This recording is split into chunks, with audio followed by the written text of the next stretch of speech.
ઘણા સમય પહેલાંની વાત છે. સોનગઢ નામનું એક વિશાળ અને સમૃદ્ધ રાજ્ય હતું. આ રાજ્યના રાજા વિક્રમસિંહ ખૂબ જ પરાક્રમી હતા, પણ સાથે સાથે એટલા જ અભિમાની પણ હતા. એમને નવી નવી અને અનોખી વસ્તુઓ ભેગી કરવાનો ભારે શોખ હતો. એક દિવસ તેમના મનમાં એક વિચિત્ર વિચાર આવ્યો. તેમણે આખા રાજ્યમાં ઢંઢેરો પીટાવ્યો કે રાજા વિક્રમસિંહ દુનિયાની સૌથી ભવ્ય અને કિંમતી તોપ બનાવવા માંગે છે. આ તોપ લોખંડની નહીં પણ શુદ્ધ સોનાની હશે. આખા રાજ્યમાં ફફડાટ ફેલાઈ ગયો. સોનાની તોપ તો યુદ્ધ માટે હોય, રક્ષણ માટે હોય, પણ સોનાની તોપ તો માત્ર દેખાડો કરવા માટે હતી. રાજાએ આદેશ આપ્યો કે રાજ્યના દરેક નાગરિકે પોતાના ઘરેથી સોનું દાનમાં આપવું પડશે. જે સોનું નહીં આપે એને રાજાના કોપ એટલે કે ગુસ્સાનો ભોગ બનવું પડશે અને જેલમાં નાખવામાં આવશે. ગામના ગરીબ લોકો ડરી ગયા. કોઈએ પોતાની કાનની બુટ્ટી આપી તો કોઈએ પોતાનું મંગળસૂત્ર. રાજાના સૈનિકો ઘરે ઘરે જઈને સોનું ઉઘરાવવા લાગ્યા. આ જ ગામના છેવાડે એક નાનકડી ઝૂંપડીમાં 8 વર્ષનો કાનુડો અને તેની વૃદ્ધ દાદી રહેતા હતા. કાનુડો ખૂબ જ સમજદાર અને માયાળુ હતો. તેની પાસે સંપત્તિના નામે માત્ર એક નાની સોનાની વીંટી હતી, જે તેના સ્વર્ગસ્થ પિતાએ તેને મરતી વખતે આપી હતી. કાનુડો આ વીંટીને જીવની જેમ સાચવતો હતો. જ્યારે સૈનિકો કાનુડાના ઘરે પહોંચ્યા ત્યારે સૈનિકે ગર્જના કરી, એ છોકરા, તારી પાસે જે કાંઈ સોનું હોય તે કાઢી આપ, નહીં તો તારી દાદીને જેલમાં પૂરવામાં આવશે. કાનુડો ધ્રુજવા લાગ્યો. તેણે ભીની આંખે પોતાની આંગળીઓમાંથી એ નાનકડી વીંટી કાઢી અને સૈનિકોના હાથમાં મૂકી દીધી. સૈનિક તો વીંટી લઈને ચાલતો થયો, પણ કાનુડાના હૃદયમાં એક સવાલ જાગ્યો. તેણે દાદીને પૂછ્યું કે દાદીમાં, શું સોનાની તોપ દુશ્મનોને રોકી શકશે? શું લોખંડની તોપ કરતાં સોનાની તોપ વધારે મજબૂત હશે? દાદીબાઈએ નિસાસો નાખી અને કહ્યું કે બેટા, આ તો રાજાનો અહંકાર છે. સોનું મજબૂતી નથી આપતું, એ તો માત્ર ચળકાટ આપે છે. સાચી શક્તિ તો લોકોના પ્રેમમાં હોય છે, રાજાના કોપમાં નહીં. કાનુડાએ નક્કી કર્યું કે તે રાજાને મળવા જશે. તે જોવા માંગતો હતો કે આ સોનાની તોપ કેવી રીતે લોકોના આંસુ લૂછી શકશે. બીજા દિવસે સવારે કાનુડો રાજમહેલ તરફ રવાના થયો. એના રસ્તામાં તેને ઘણા એવા લોકો મળ્યા જેમના ચહેરા ઉપર ઉદાસી હતી. કોઈની દીકરીના લગ્ન અટકી ગયા હતા, તો કોઈના ઘરનો ચૂલો બંધ થઈ ગયો હતો, કારણ કે બધું જ સોનું રાજાની તોપમાં હોમાઈ ગયું હતું. રાજમહેલના દરવાજે પહોંચીને કાનુડાએ બૂમ પાડી કે મહારાજ, મારે ન્યાય જોઈએ છે. દરબારીઓ હસવા લાગ્યા, પણ રાજા વિક્રમસિંહે આ નાનકડા બાળકની હિંમત જોઈને એને અંદર બોલાવ્યો. રાજાએ કડક અવાજે પૂછ્યું કે છોકરા, તારે શું ન્યાય જોઈએ છે? શું તારે તારી વીંટી પાછી જોઈએ છે? કાનુડાએ માથું ઊંચું કરીને રાજાની આંખોમાં આંખ મિલાવીને કહ્યું, ના મહારાજ, મારે વીંટી નથી જોતી. મારે તો એ જોવું છે, જ્યારે આ સોનાની તોપ ફૂટશે ત્યારે તેમાંથી ગોળો નીકળશે કે ગરીબોના નિસાસા. આખા દરબારમાં શાંતિ છવાઈ ગઈ. રાજાનો ચહેરો ગુસ્સાથી લાલચોળ થઈ ગયો. આ એક બાળકની હિંમત હતી કે અપમાન? રાજાનો કોપ હવે કાનુડા ઉપર ઉતરવાની તૈયારીમાં હતો. કાનુડાના સવાલે દરબારમાં સોપો પાડી દીધો. રાજા વિક્રમસિંહના સિંહાસનનો પાયો જાણે ધ્રુજી ઉઠ્યો હોય તેમ તેઓ ઊભા થઈ ગયા. એમની આંખોમાં ગુસ્સાની જ્વાળાઓ હતી, જે રાજા સામે નજર મિલાવવાની કોઈની હિંમત નહોતી. ત્યાં એક નાનકડો બાળક તેમને પડકાર ફેંકી રહ્યો હતો. રાજા ગરજા કે તારી આટલી હિંમત? એક નાનકડો છોકરો મને શીખવાડશે કે મારે શું કરવું જોઈએ? સૈનિકો, આ ઉદ્ધત છોકરાને અત્યારે જ અંધારી કોટડીમાં નાખી દો. અને સાંભળો, જ્યાં સુધી સોનાની તોપ તૈયાર ન થાય ત્યાં સુધી એને અન્નનો એક દાણો પણ આપતા નહીં. કાનુડાની આંખોમાં આંસુ હતા, પણ એમાં ડર નહોતો. જ્યારે સૈનિકો એને પકડીને લઈ જતા હતા ત્યારે તેણે પાછળ ફરી અને રાજાને કહ્યું કે મહારાજ, જે સોનું તમે છીનવ્યું છે તે માત્ર ધાતુ નથી, એ કોઈની આશા છે, કોઈનું સપનું છે. સોનાની તોપ કદાચ સૂરજ જેવી ચમકશે, પણ તે અંધારામાં ડૂબેલા ગરીબોને અજવાળું નહીં આપી શકે. કાનુડાને અંધારી કોટડીમાં પૂરી દેવામાં આવ્યો. ત્યાં ન તો પ્રકાશ હતો, ન તો હવા, પણ કાનુડો તો મનમાં ને મનમાં પોતાની દાદી અને પિતાની યાદોમાં ખોવાયેલો રહ્યો. બીજી તરફ રાજાએ તોપ બનાવવાનું કામ ઝડપી બનાવ્યું. હજારો કારીગરો રાત દિવસ મહેનત કરવા લાગ્યા. બધા સોનાને ઓગાળીને એક વિશાળ તોપનો આકાર આપવામાં આવી રહ્યો હતો. દિવસો વીતતા ગયા.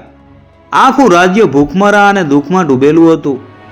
પણ રાજા તો માત્ર પોતાની જીદ પૂરી કરવામાં મગ્ન હતા. એક રાત્રે રાજા જ્યારે સૂતા હતા ત્યારે તેમને એક સ્વપ્ન આવ્યું.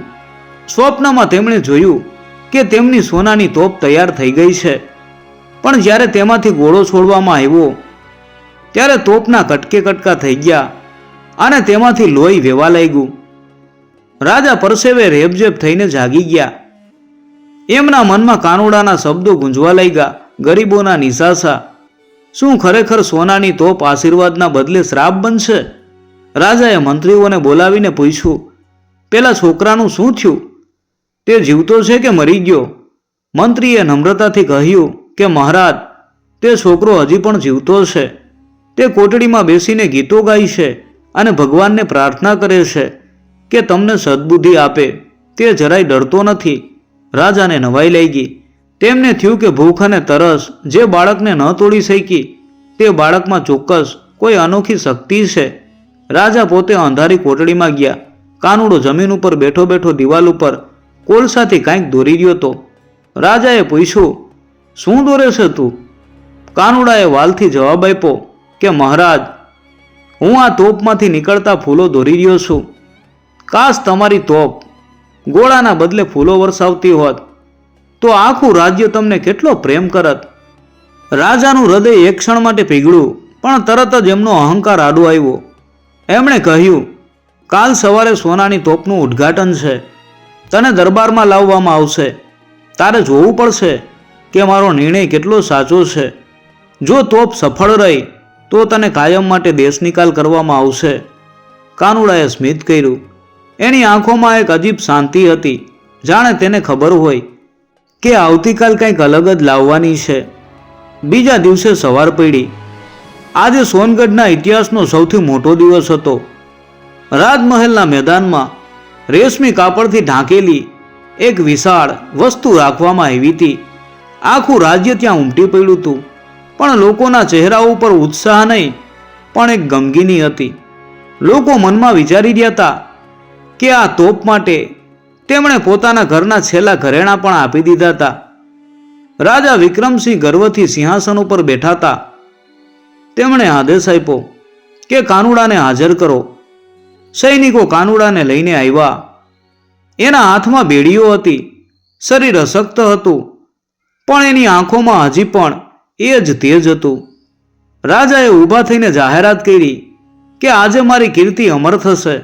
આ સોનાની તોપ જ્યારે ગર્જના કરશે ત્યારે પાડોશી રાજ્યો ધ્રુજી ઉઠશે. રાજાએ રેશમી કાપડ હટાવ્યું.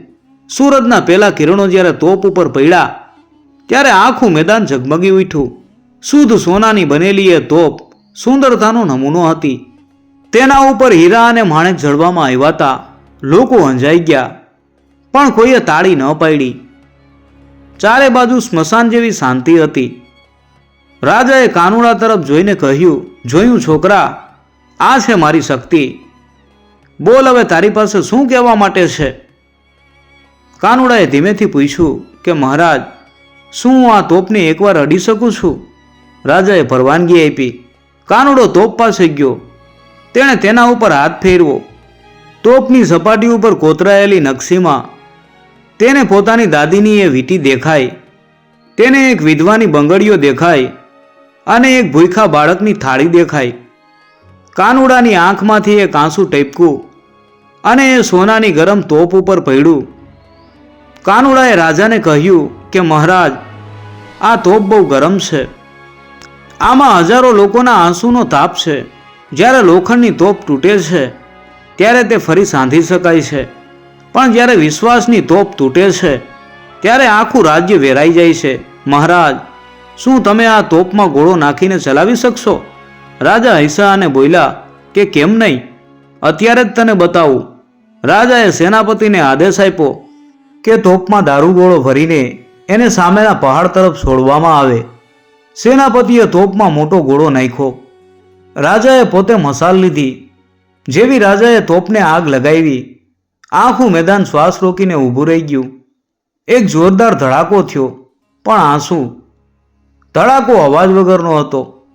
તોપમાંથી અગ્નિની જ્વાળા ન નીકળી, પણ તોપના સાંધામાંથી પીગળેલું સોનું લાવાની જેમ વેવા લાગ્યું. સોનાની તોપ ગરમી સહન ન કરી શકી અને તે ઓગળવા લાગી. તોપનો જે મોટો ગોળો નીકળવો જોઈએ એને બદલે તે તોપની અંદર જ ફસાઈ ગયો અને તોપ વચ્ચેથી ફાટી ગઈ. રાજા સ્તબ્ધ થઈ ગયા. એમનું કરોડોનું સોનું જમીન ઉપર વહી રહ્યું હતું. ગરીબો પાસેથી છીનવેલું એ સોનું માટીમાં ભળી રહ્યું હતું. રાજાને લાગ્યું કે જાણે કોઈએ તેમના ગાલ ઉપર જોરદાર તમાચો માર્યો હોય. કાનુડો તેમની પાસે આવ્યો અને શાંતિથી બોલ્યો કે મહારાજ, મેં કહ્યું હતું ને, સોનું મજબૂતી નથી આપતું. તમે જેને હથિયાર બનાવવા માંગતા હતા એ તો તમારી સામે જ હારી ગયું, કારણ કે આમાં પ્રજાના આશીર્વાદ નહોતા, માત્ર તેમનો કોપ હતો. રાજા ઘૂંટણીએ બેસી ગયા. એમનો અહંકાર તે પીગળેલા સોનાની જેમ જ ઓગળી ગયો હતો. સોનાની તોપ ફાટવાનો અવાજ ભલે મોટો નહોતો, પણ તેની અસર રાજાના આત્મા સુધી પહોંચી હતી. મેદાનમાં વહી રહેલું પીગળેલું સોનું જાણે ગરીબોના આંસુઓનું પ્રતિરૂપ હતું. રાજા વિક્રમસિંહ હજી પણ ઘૂંટણીએ હતા. એમના મનમાં એક જ વાત ગૂંજતી હતી, આમાં પ્રજાના આશીર્વાદ નહોતા. બરાબર એ જ સમયે રાજ્યની સરહદ ઉપરથી એક ઘોડેસવાર સૈનિક હાંફતો મેદાનમાં આવ્યો. તેણે બૂમ પાડી કે મહારાજ, અનર્થ થઈ ગયો. પાડોશી રાજ્યના રાજાએ આપણી નિર્બળતાનો ફાયદો ઉઠાવીને 1000 સૈનિકો સાથે સરહદ ઉપર હુમલો કર્યો છે. આપણી પાસે તેમને રોકવા માટે પૂરતા શસ્ત્રો નથી, કારણ કે બધું જ લોખંડ વેચીને આપણે સોનું ખરીદ્યું હતું. આ સમાચાર સાંભળતા જ પ્રજામાં નાસભાગ મચી ગઈ. રાજા વિક્રમસિંહને પોતાની ભૂલ સમજાઈ. તેમણે એક દેખાડાની વસ્તુ પાછળ રાજ્યનું રક્ષણ દાવ ઉપર લગાવી દીધું હતું. તેમની પાસે સોનું તો હતું, પણ સૈનિકો માટે ઢાલ કે તલવાર નહોતી. રાજાએ નિશાસો નાખીને કાનુડા તરફ જોયું અને કહ્યું કે બેટા, તે સાચું કહ્યું હતું. મારો અહંકાર મને આંધળો કરી ગયો હતો. આજે મારી પાસે બધું જ હોવા છતાં હું લાચાર છું. મારી પ્રજા મરશે અને એનો ગુનેગાર હું હોઈશ. કાનુડાએ આગળ આવીને રાજાનો હાથ પકડ્યો. એની નાનકડી હથેળીમાં રાજાને એક અજીબ હૂંફ અનુભવાઈ. કાનુડાએ કહ્યું કે મહારાજ, હજી મોડું નથી થયું. સોનું ઓગળી ગયું છે, પણ તમારા લોકોનો તમારા ઉપરનો વિશ્વાસ હજી પૂરો નથી મરી ગયો. જો તમે સાચા હૃદયથી એમની માફી માંગશો તો આજ પ્રજા તમારી ઢાલ બનશે. રાજા વિક્રમસિંહ ઊભા થયા. તેમણે પોતાના માથેથી રાજમુકટ ઉતારીને જમીન ઉપર મૂકી દીધો. તેમણે પ્રજા સામે હાથ જોડીને કહ્યું, મારા વાલા ભાઈઓ અને બહેનો, મેં તમારા ઉપર જે જુલમ કર્યો છે એની હું માફી માંગુ છું. મેં તમારી જરૂરિયાતો કરતાં મારા અહંકારને મોટો ગણ્યો. આજે દુશ્મન આપણા દ્વારે છે. મારી પાસે તમને આપવા માટે કાંઈ નથી, પણ જો તમે મને માફ કરી શકો તો ચાલો આપણે સાથે મળીને આપણા ઘરનું રક્ષણ કરીએ. રાજાની આંખમાં સાચા આંસુ જોઈને પ્રજાનું હૃદય પીગળી ગયું. એક વૃદ્ધ ખેડૂત આગળ આવ્યો અને બોલ્યો, મહારાજ, તમે મુકુટ ત્યાગ્યો છે, પણ અમારો પ્રેમ નહીં. અમે લડીશું.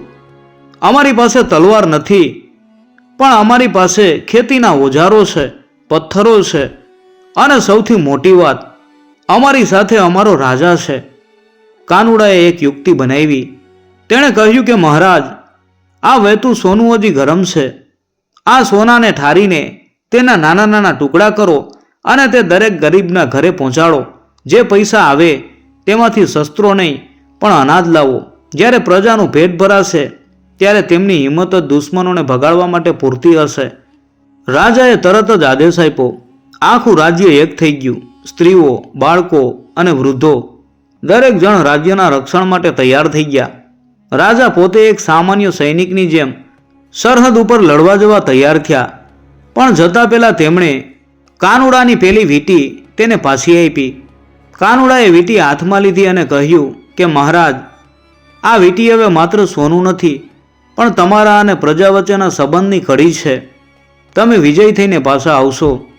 દુશ્મન દેશની સેના સોનગઢની સરહદ ઉપર ગર્જના કરી રહી હતી. તેમને એમ હતું કે સોનાની તોપના મોહમાં આંધળો થયેલો રાજા લાચાર હશે અને પ્રજા ડરેલી હશે. પણ જ્યારે તેઓ નગરની નજીક પહોંચ્યા ત્યારે તેમણે જે જોયું એ અકલ્પનીય હતું. રાજ્યના હજારો લોકો હાથમાં મશાલ, લાકડીઓ અને પથ્થરો લઈને ઊભા હતા.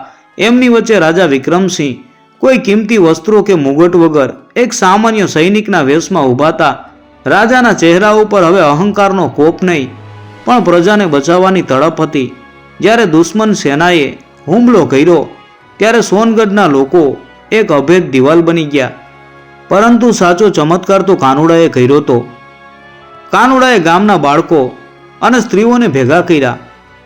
તેમણે તોપના ઓગાળેલા સોનાના નાના નાના ટુકડાઓને ગરમ કરી એને પથ્થરો ઉપર લપેટી દીધા હતા. જ્યારે દુશ્મન સૈનિકો નજીક આવ્યા ત્યારે કાનુડાની આ નાની સેનાએ પર્વત ઉપરથી એ ચળકતા પથ્થરો ફેંકવાનું શરૂ કર્યું. દુશ્મનોને લાગ્યું કે આકાશમાંથી સોનાના ગોળા વરસી રહ્યા છે. આ અનોખા હુમલા અને પ્રજાની એકતા જોઈને દુશ્મન રાજા ડરી ગયો. એને સમજાયું કે જે રાજ્યની પ્રજા પોતાના રાજા માટે મરવા તૈયાર હોય એને હરાવવી અશક્ય છે. દુશ્મન સેના મેદાન છોડીને ભાગી ગઈ. યુદ્ધ પૂરું થયું. સોનગઢનો વિજય થયો હતો. પણ આ વિજય લોહીનો નહીં પણ ભાવનાઓનો હતો. રાજા વિક્રમસિંહ મહેલમાં પાછા ફર્યા.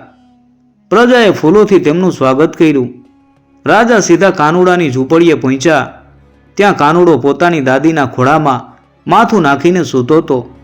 રાજાને જોઈને કાનુડો ઊભો થઈ ગયો. રાજાએ તેની પાસે નમીને કહ્યું કે બેટા, આજે તે માત્ર મારું રાજ્ય જ નથી બચાવ્યું, પણ મારો આત્મા પણ બચાવ્યો છે. મેં તને જેલમાં નાખ્યો હતો, છતાં તે મને સાચો રસ્તો બતાવ્યો. બોલ, તારે શું ઇનામમાં જોઈએ છે? તું માંગે તે આપવા હું તૈયાર છું. કાનુડાએ ખૂબ જ માસુમિયતથી જવાબ આપ્યો કે મહારાજ, જો તમે ખરેખર કંઈ આપવા માગતા હો તો વચન આપો કે આ રાજ્યમાં ફરી ક્યારેય કોઈ તોપ સોનાની નહીં બને. સોનું તિજોરીમાં હોય તો જ શોભે, પણ રાજાનો પ્રેમ પ્રજાના હૃદયમાં હોવો જોઈએ. મારે તો બસ મારી પેલી વીંટી જોઈએ છે જે મને મારા પિતાની યાદ અપાવે છે. રાજાની આંખો ભીની થઈ ગઈ. તેમણે કાનુડાને તેડ્યો અને આખા રાજ્યની સામે તેને રાજ્યનો સાચો રત્ન જાહેર કર્યો. જે સોનું બચ્યું હતું તેમાંથી રાજાએ ભવ્ય મહેલ નહીં પણ મોટી પાઠશાળાઓ, હોસ્પિટલો અને ગરીબો માટે અન્નક્ષેત્રો બનાવ્યા. સોનગઢ હવે સોનાની તોપ માટે નહીં પણ સોના જેવા દિલના લોકો માટે આખા વિશ્વમાં જાણીતું થયું હતું. વર્ષો વીતી ગયા. રાજા વિક્રમસિંહ એક આદર્શ રાજા તરીકે પૂજાયા અને કાનુડો એમનો સૌથી વિશ્વાસુ સલાહકાર બન્યો.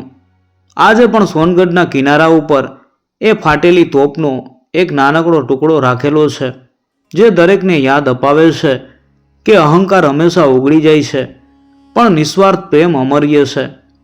આ વાર્તા આપણને શીખવે છે કે સાચી શક્તિ ભૌતિક સંપત્તિ કે કિંમતી હથિયારોમાં નથી, પરંતુ પ્રજાના પ્રેમ અને રાજાના ન્યાયી વ્યવહારમાં રહેલી છે. અહંકાર માણસને આંધળો બનાવે છે, જ્યારે ક્ષમા અને સેવા એને મહાન બનાવે છે.